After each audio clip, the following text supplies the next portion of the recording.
तुम बदल गई हो। कोमल के पति की कुरूपता देख वह उसे पाने की कोशिश में जुटा रहा, लेकिन ऐसा हो न सका।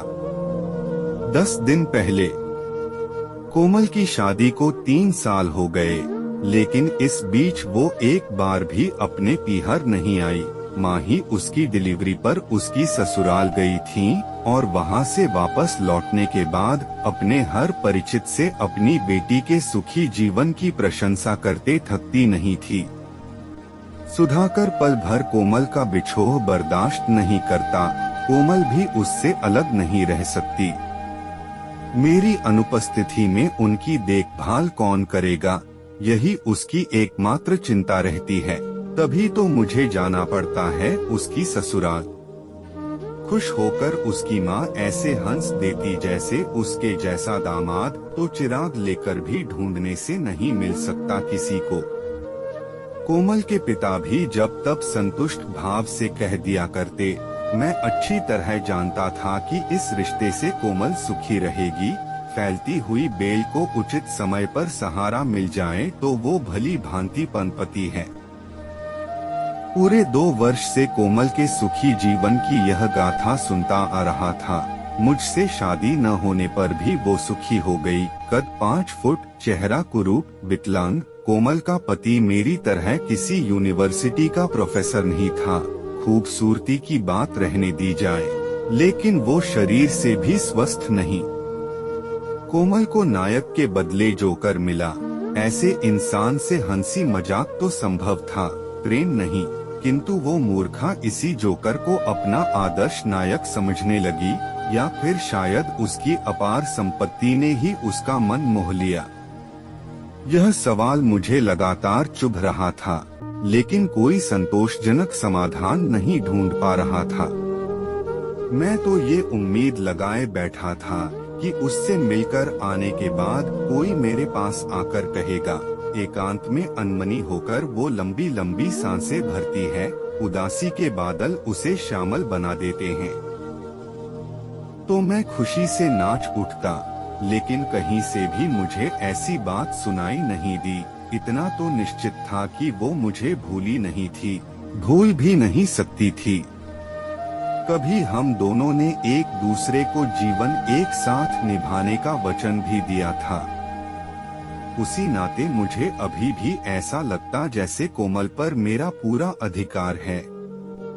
किंतु वो तो मुझे खोकर भी बहुत खुश थी। मैं हैरान था कि एक अपाहिज और कुरूप व्यक्ति पर स्वर्ग की अप्सराओं सी रूपवती कोमल कैसे अपना प्रेम न्यौछावर कर सकी। उसकी शादीशुदा जिंदगी में कहीं न कहीं कोई दुख होगा अवश्य, ऐसा मेरा विश्वास है। वो मिलेगी तो मैं उसका वो मौन दुख बांट लूंगा। और फिर मेरी दूषित कल्पना जिन चित्रों का निर्माण करती, उनमें मेरी वासना और हीन प्रवृत्ति का ही दिग्दर्शन होता। एक दिन अपने कमरे की खिड़की से मैंने कोमल को उसके पति और बेटे के साथ रिक्शा से उतरते देखा। अपने 1.5 साल के बच्चे को गोद में उठाकर उसने दूसरे हाथ से पति को सहारा देने की कोशिश की, लेकिन पति ने मुस्कुराते हुए इनकार कर दिया और संयोग की बात की उतरते वक्त संतुलन खो बैठने से वो जमीन पर गिर पड़ा। कोमल जोर से चिल्ला पड़ी। उसकी आंखों से आंसू छलछला आए, लेकिन उसका पति बिना किसी का सहारा लिए उठकर खड़ा हो गया, ये दिखाने के लिए जैसे वाकई कुछ नहीं हुआ। जब वो आहत पांव से दिन रात घूमता रहा तो दूसरे दिन लाचार होकर उसे बिस्तर का सहारा लेना पड़ा। पूरे सप्ताह भर वो बिस्तर पर ही रहा। कोमल 1 मिनट के लिए भी उसे अकेला नहीं छोड़ती थी। मैं जब भी उसकी तबीयत पूछने उसके घर जाता तो वह उस 30 साल के बच्चे की परिचर्या में ही लगी दिखाई देती। एक दिन मैंने उससे पूछा, कोमल मेरे घर नहीं आओगी क्या? जरूर आऊंगी, तुम न कहते तो भी जरूर आती। मेरा कुछ काम भी है। अपने अंतस में संजोई पीड़ा का 2 क्षण मुझसे आलेख करके मेरा संबल पाने के अतिरिक्त कोमल को मुझसे भला और क्या काम हो सकता था। लेकिन मेरी ये सोच गलत थी। एक दिन मैं कोमल से मिलने उसके घर पहुंचा तो पति पत्नी के बीच संवाद चल रहा था। कोमल, तुमने मेरी बहुत सेवा की, अब मैं तुम्हें ये काम नहीं करने दूंगा। मैं सजग और सतर्क हो गया। अधखुले किवाड़ों की दरार से देखा। उसके पति ने उठने की कोशिश की, लेकिन कोमल ने उसे फिर लिटा दिया। मौसमी जूस का गिलास उसे पकड़ाते हुए बोली, पहले इसे पी लो जल्दी से। नहीं, पहले वचन दो कि मेरे गंदे बर्तनों को तुम नहीं छुओगी। नहीं, ऐसा नहीं हो सकता। तो फिर मैं जूस नहीं पीऊंगा, फिर मैं भी खाना नहीं खाऊंगी। कोमल नाराज होकर कुर्सी पर बैठ गई। बीच बीच में वो कनखियों से पति को देख लेती। पति के चेहरे पर हठ, निश्चय, आदर, स्नेह तथा करुणा की तरंगे बारी बारी से उठकर विलीन हो जाती थीं। अंत में वो उसके दुराग्रह के आगे हार गया। उसने प्यार से कोमल को पुकारा तो कोमल उठकर उसके करीब आ गई। क्या कहते हो? कोमल के दोनों हाथ अपने हाथों में लेकर उसका पति बोला, ये हाथ कितने सुंदर हैं। है न? हाँ हैं। ये आंखें कितनी सुंदर हैं। ये कोमल कितनी सुंदर और अच्छी है न? कोमल सस्नेह उसके बदन पर हाथ फेरती हुई बोली, जब तुम मेरे हो, तुम्हारा शरीर मेरा है, तब उसकी पीड़ा भी मेरी ही हुई ना? फिर ये भले बुरे का भेद कैसा? पति ने मानो हार मान ली। उसकी आंखों से खुशी के आंसू छलक आए। कोमल अपने पति की बाहों में सिमट गई थी। इससे अधिक मैं कुछ भी देख नहीं सका था। मैं मन ही मन निराशा से तिलमिलाया हुआ वहां से जल्दी ही चला आया था। और फिर एक दिन कोमल मेरे घर मुझसे मिलने आई। बिना किसी प्रकार की प्रसन्नता व्यक्त किए हुए मैंने उससे पूछा, कहो कैसे आना हुआ? कोई काम था? हाँ, इसीलिए तो आई हूँ। तुमसे एक बात कहनी थी।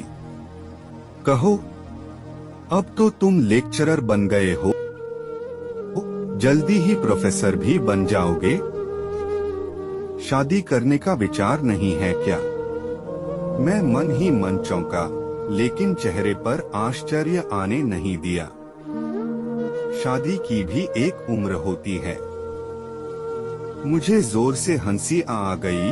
मैंने मजाक करते हुए कहा, शादीशुदा लोग दूसरों को भी शादी कराने के लिए क्यों इतने अधीर होते हैं?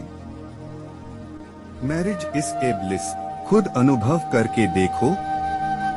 मेरी एक सहेली है उपासना, कहो तो उससे तुम्हारे रिश्ते की बात चलाओ। रंग सांवला, चेहरे पर चेचक के दाग हैं, लेकिन स्वभाव बहुत सरल है। लड़की अच्छी है।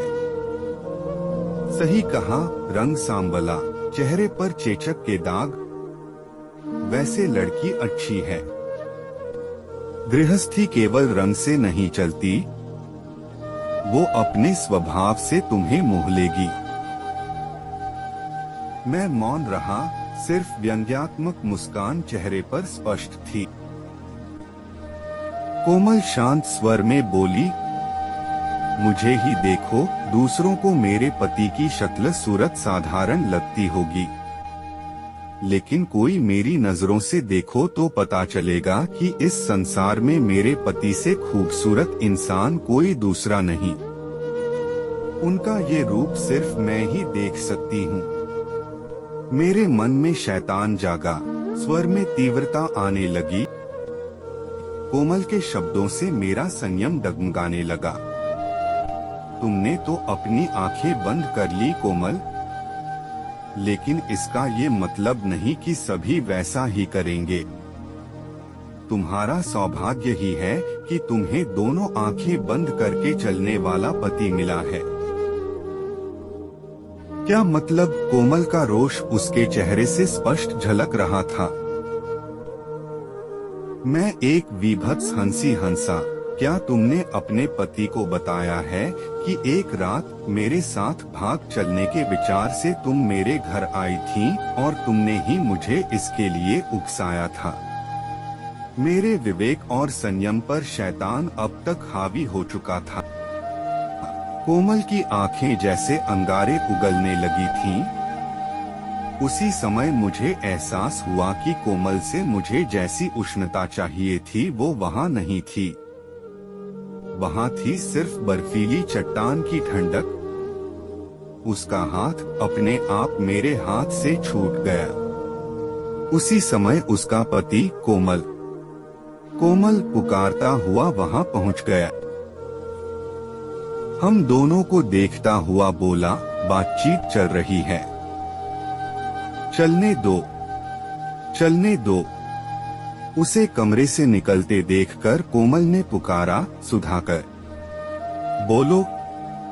निर्विकार मुद्रा से वो घूमकर दरवाजे पर खड़ा हो गया। यहाँ क्या चल रहा था, ये समझाने के लिए कोमल ने मेरा हाथ थाम लिया और बोली, हाँ अब तुम जाओ, मैं अभी आती हूँ। उसी भावहीन चेहरे से उसका पति कमरे से बाहर चला गया। मुझे अपने दिल की धड़कन बंद होती प्रतीत हो रही थी। गला सूख रहा था। मैंने अपना हाथ उसकी गिरफ्त से जैसे ही छुड़ाया वो बोली, घबरा क्यों गए? अपना हाथ फिर से मेरे हाथ में देते हुए बोली, लो और देखो इस हाथ के स्पर्श में क्या है। तुम्हें यहाँ मिट्टी जैसी ठंडक के अलावा कुछ महसूस नहीं होगा। ये हाथ अब मेरे पति के हैं, इन पर अब पूरा अधिकार उन्हीं का है। अनजाने ही मैं सिहर उठा। कोमल फिर बोली, एक माँ का हाथ पकड़कर तुम्हें क्या मिलेगा, बोलो। बस करो कोमल, मैं चिल्ला पड़ा। पर वो कहती ही गई, दुनिया की नजर में मेरे पति कुरूप होंगे, पर मेरे लिए नहीं। जानते हो, जिस तरह एक माँ की नजरों में उसका बच्चा कभी कुरूप नहीं होता, उसी तरह एक पत्नी के लिए भी उसका पति कभी कुरूप नहीं होता। शरीर में बाहरी रूप से कमी हो सकती है, परंतु आत्मा कभी कुरूप नहीं हो सकती, और प्रेम कभी शरीर से नहीं आत्मा से किया जाता है। मैंने अपने विगत जीवन की सारी बातें सुधाकर से कह दी हैं। एकदम नया कलेवर लेकर उनसे मिली, तभी तो सुधाकर का प्रेम पा सकी। दुनिया वालों को जैसे वो दिखाई देते हैं, मैंने उनसे एकदम निराले रूप में ही पाया है। कोई मुझे उनसे दूर नहीं कर सकता। उनके सामने मैंने तुम्हारा हाथ इसीलिए पकड़े रखा ताकि तुम्हें दिखला सकूं कि उन्हें मुझ पर कितना विश्वास है। वो जानते हैं और समझते भी हैं कि मैं उनकी हूँ, सिर्फ उनकी हूँ। कोमल इतना कहकर चुप हो गई। उसकी आंखें भर आईं। अब तक मैंने भी अपना खोया संयम पा लिया था। आवेग से सिसकते हुए मैंने कोमल के पाँव पकड़ लिए।